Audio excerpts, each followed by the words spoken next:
Talaga pong tatak Duterte na yata ang pambubudol.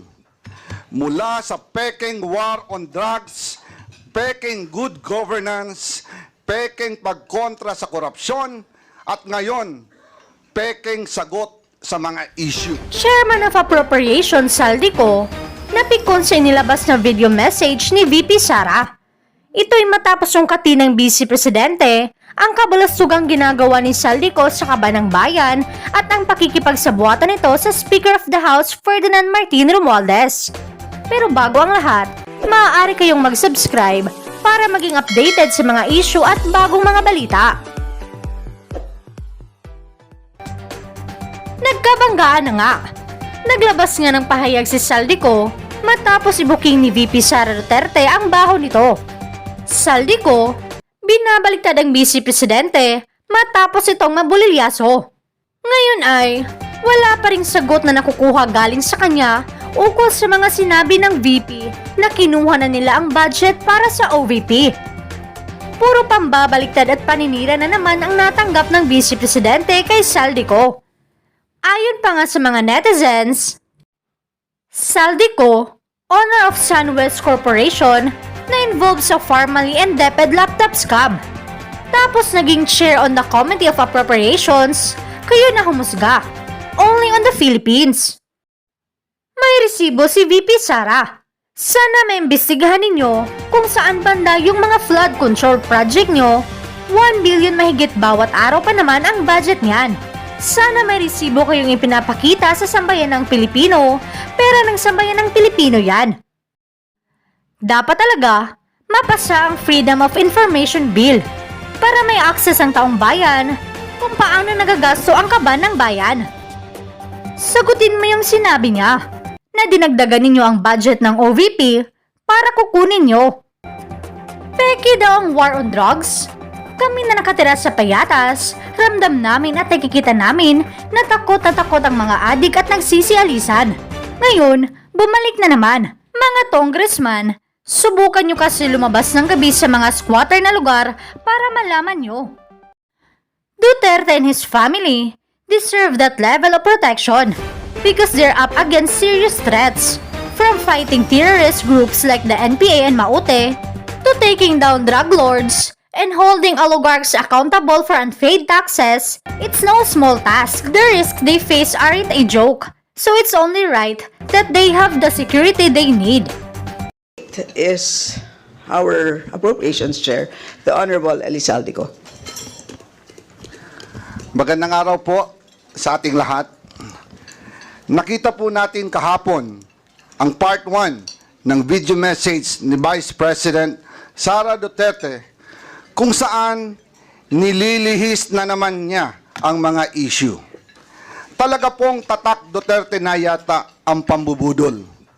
Mula sa peking war on drugs, peking good governance, peking pagkontra sa korupsyon, at ngayon, peking sagot sa mga issue. Una, simpleng tao lang daw siya, pero mahigit 400 bodyguards.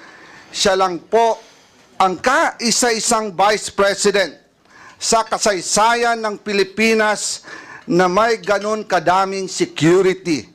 May sarili pang Vice Presidential Security Group. Never happened in the history of the Philippines. Nag-iisa nga siyang humarap sa pagdinig ng Committee on Appropriations, pero sangkaterba naman ang bodyguard sa labas ng conference room.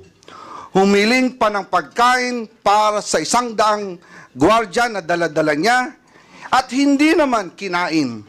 Hindi po ba't pang-iinsulto at pag-aaksaya ito ng resources ng gobyerno?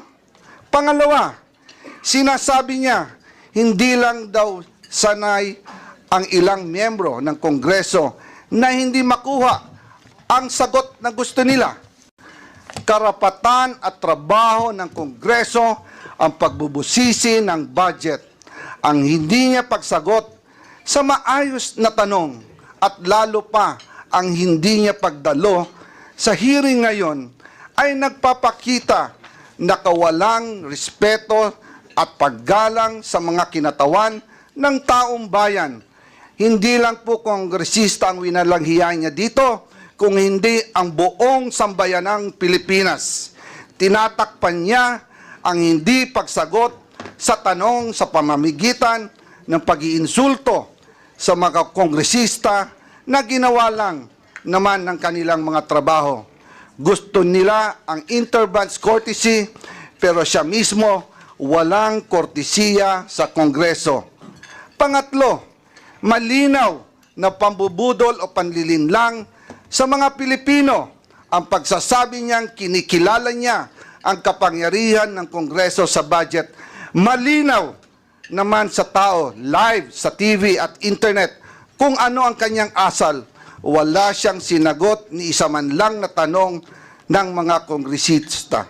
Abogado pa naman siya, pero mukhang absent siya nung tinuro ang prinsipyo ng separation of powers at Kongreso bilang co-equal, kapantay ng sangay ng gobyerno ng ehekutibo. Batay sa ating representative democracy, ang mga kongresista ay binoto bilang kinatawan ng taong bayan. Kaya kapag ang isang kongresista ay nagtatanong sa paggamit ng budget, siya ay nagtatanong hindi lang bilang individual, kundi bilang kinatawan ng Pilipinong bumoto sa kanya. Demokrasya at hindi po tayo monarkiya. Wala tayong hari at reyna. Sunset na po ang dating administrasyon. Kaya wala pong karapatan ang ating mga halal na opisyal na umastang parang masasakupan niya lang ang mga kinatawang ng taong bayan. Pang-apat, paulit-ulit niyang sinasabi, I will defer to the wisdom of Congress. Pero hindi naman po ito totoo. Kasi kung totoo ito, sasagutin niya mga tanong ng mga mambabatas, lalo na sa issue ng confidential funds. Naalala ko last year, kinausap namin si BP Sara at ang kanyang mga trusted aides tungkol sa 2024 budget. Sinabi niya noong, ituloy nyo yan, meaning yung confidential funds, dahil kaya niya daw ito i-justify. Mabuti na lang at hindi namin itinuloy. Kung hindi, magsisisi kami dahil ang pondo ng taong bayan ang pinag-uusapan dito at tandaan, COA at hindi Kongreso ang nagsasabing mali ang paggamit ng 73 million sa 125 million confidential funds na ginamit lang sa loob ng 11 days. Talo pa po dito ang pondo ng Napoles Fund na gamit ng 60 days. Ito po, 11 days lang. And ngayon, bibigyan pa ba natin siya ng 2 billion na panggagastos daw sa mahihirap? Ibigay po natin to sa tamang ahensya. Huwag po nating ayahan na waldasin na naman ang kahit pisong sintimo na dapat natin bantayan. Politika daw ang dahilan ng umano'y panggigipit sa kanya ng Kongreso. Nanunood kaya siya ng budget hearings? Nakikita niya kaya kung gaano kahaba at katagal ang pandinig at mga questions and answers na kinakaharap ng iba't ibang ahensya ng pamahalaan para i-justify ang kanilang budget? Why should the OBP be any different? Especially napakagaling magwaldas, maglakwatsa at mangurakot. Malinaw, diversionary tactic ang video message ni BP Sara. Tulad ng tatay niya, gusto niyang ilihis ang usapin sa tunay ng isyong kinakaharap niya. Ayaw niya kasing magpaliwanag. 125 million confidential funds spent in 11 days at nagsabi mismo ang COA na mali ang paggastos nito. Kung bakit kulelat ang mga batang Pilipino sa math and science sa ilalim ng panunungkulan niya bilang DepEd Secretary.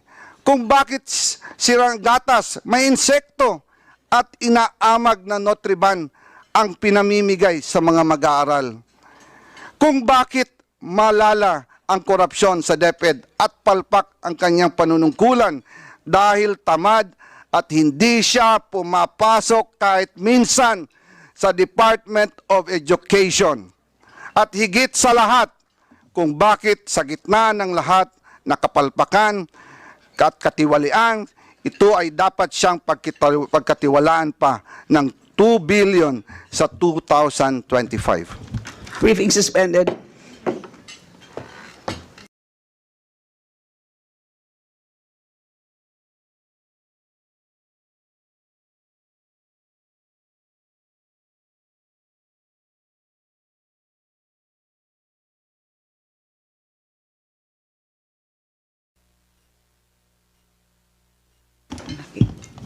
Hearing is hereby resumed. Okay, so the chair now recognizes the Honorable Zia Adyong. Thank you, Madam Chair. Bismillahirrahmanirrahim. Assalamualaikum warahmatullahi ta'ala wa barakatuh. Madam Chair, if there's anyone in this room that is most unhappy, discouraged, or saddened by the non-attendance of our Vice President, it would be me, Madam Chair, because I'll be the one to sponsor the budget of the Office of the Vice President in the plenary. I remember, Madam Chair, 2 years ago, when I was watching the Senior Vice Chair also doing the same thing, sponsoring the budget, I told myself, even if they forced me to take on that kind of job, I would not. And look at what happened. Now I do believe that karma is real.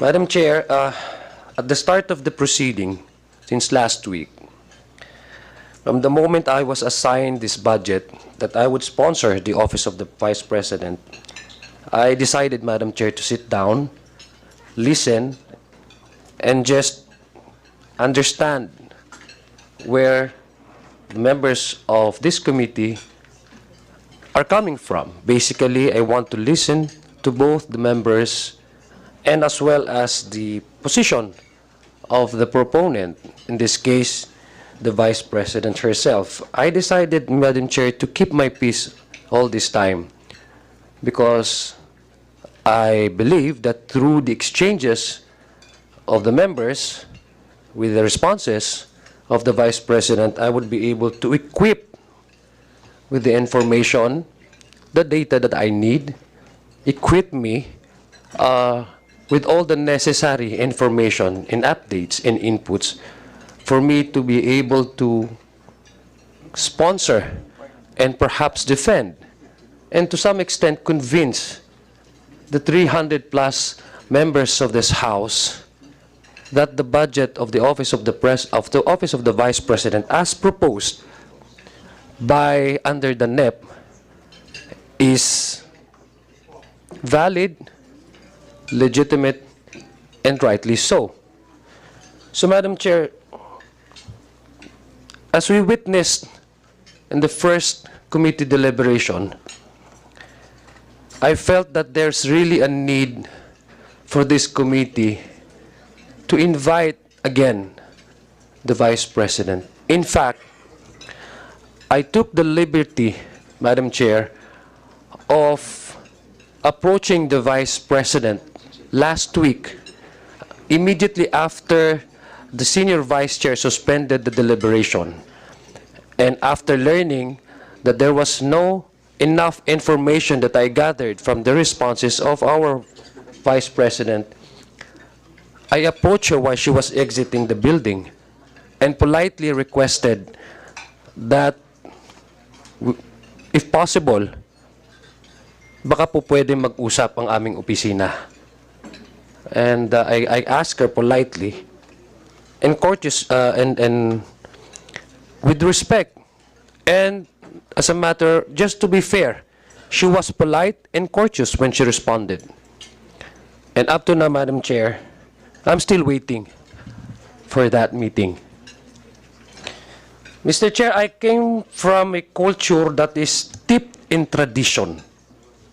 I came from a minority Muslim community where tradition to us is not just convenience. It is a way of life. I agree, Madam Chair, that time-honored tradition of this honorable institution has a sanctity to it. However, Madam Chair, we must also remember that that tradition is born from a courtesy, from either parliamentary courtesy or inter-branch courtesy. Courtesy, Madam Chair, is given as a privilege. And as such, privilege is not given freely. It is earned. Privilege, Madam Chair, is both circumstantial and conditional, Madam Chair. But what I believe as a neophyte member of this House, what I believe, Madam Chair, is the primordial concern and duty of each and every one of us is to be truthful to the oath that we have taken and to be truthful to the duty that we have sworn to preserve, protect, exercise to the best of our ability without fear or favor. So, Madam Chair, I hope as a neophyte member of this House, I hope that we can probably proceed with this deliberation, although I am deeply saddened and feeling helpless in the coming days once the committee report will be delivered in the plenary, because I'll be the one again to sponsor and defend the budget of the Office of the President. Madam Chair, before this manifestation, before the Senior Vice Chair recognized this representation to say my piece, I was listening intently to our Chairman of the Committee on Appropriations, Representative Zaldico, and I also happened to watch a clip of that video, the interview of the Vice President, and she said in that interview that part of the reasons why she did not respond to the questions asked by the members is that in her mind, only two persons actually decides the budget. Speaker and the Chairman of the committee. Just to set the record straight, and this is not to side to either of the two, Madam Chair, it is unfair, to say the least, and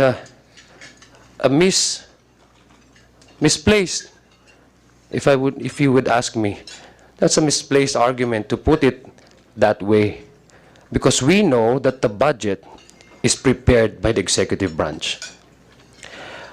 Before it lands on our doorstep, the executive in each agency proposes their budget to the DBCC, and thereafter they would have to defend that, and all the budgets that have been approved, many of the agencies' initial budget are not in toto reflected in the NEP that is being submitted to us, is defended by these agencies.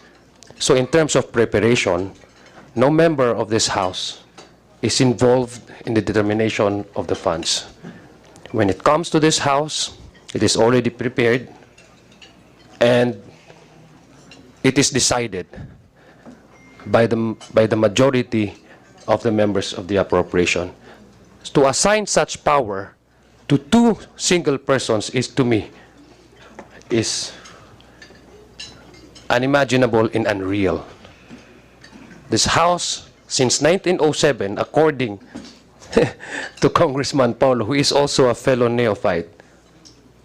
We always value the very simple truth in exercising the powers of the state through legislation, and that is majority decides, because that is the very basic definition of a democracy. In this case, in the budget preparation, nobody was involved. Members of this House, nobody was involved. And once it reaches this this honored institution, no person can decide on its own on how do we go about with the budget. It is the decision of the majority. It is the decision of the majority members of this House as a way of observing the very basic democratic principle. So again, Madam Chair, I hope you would wish me good luck, and I hope we can carry this over to the plenary. Maraming salamat po.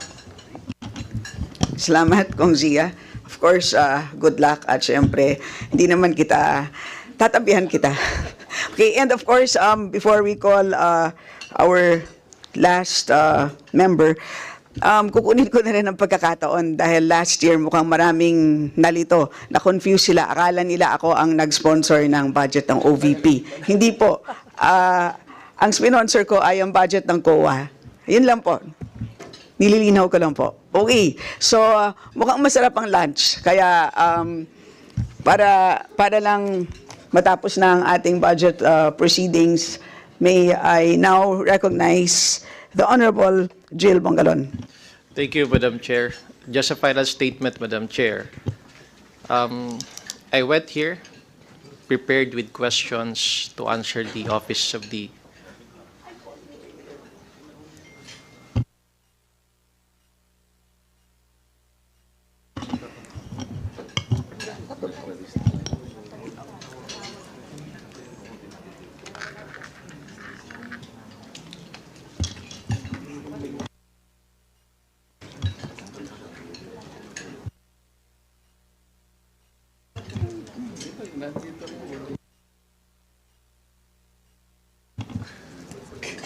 Okay, so let me withdraw that.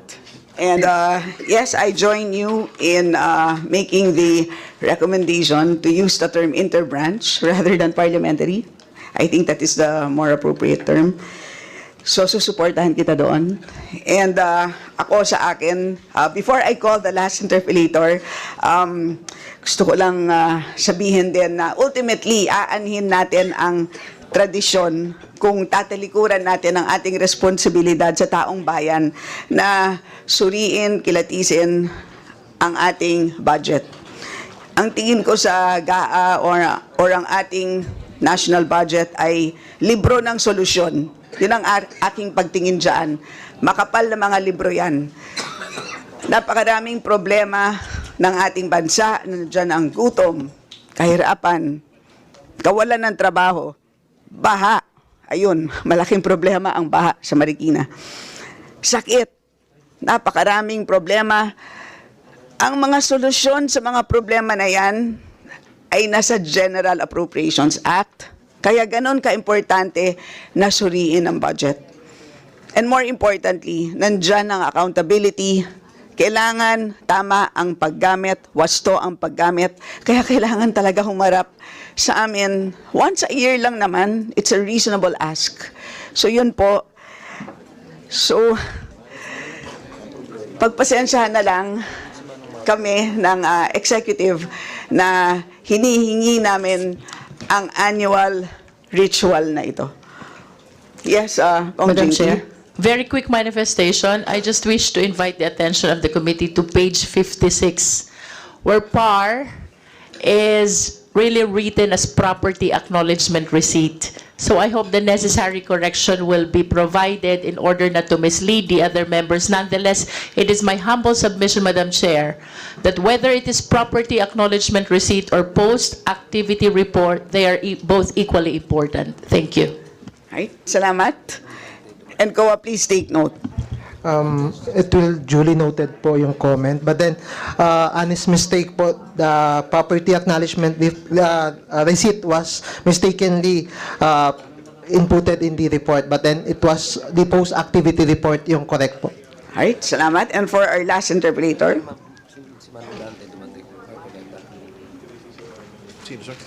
For our last interpolator, we have the Honorable Vice Chair Jill Bongalon. Thank you, Madam Chair. Madam Chair, I totally agree with the statements made by my colleagues, especially those who are first-termers and neophytes, with respect to the tradition, Madam Chair. Madam Chair, we do not cut that tradition, and in fact, we invoked that tradition yesterday, given the fact that the Office of the President is ably represented by the Executive Secretary. Compared today, Madam Chair, not a single employee or official from the Office of the Vice President is present. So that is the big question, Madam Chair. We cannot extend the courtesy to the said official if she is not present in today's budget hearing. Secondly, Madam Chair, I just would like to summarize the concerns or issues being raised by my colleagues in today's budget hearing. Number one, Madam Chair, it is apparent in the statements made by the Commission on Audit that there are inefficiencies on the part of the Vice President. Let me give you a summary, Madam Chair. For instance, in the program of the OBP, which is the Magnegosyo Taday, wherein the budget allocated is 150 million pesos. And based on the report, it is only 600,000 pesos or 0.40% were utilized as of December 31 of 2023. Secondly, Madam Chair, it was presented a while ago, the excessive rentals of the satellite offices and storage spaces of the Office of the Vice President. These are the questions, Madam Chair, that could have answered no less than by our Vice President.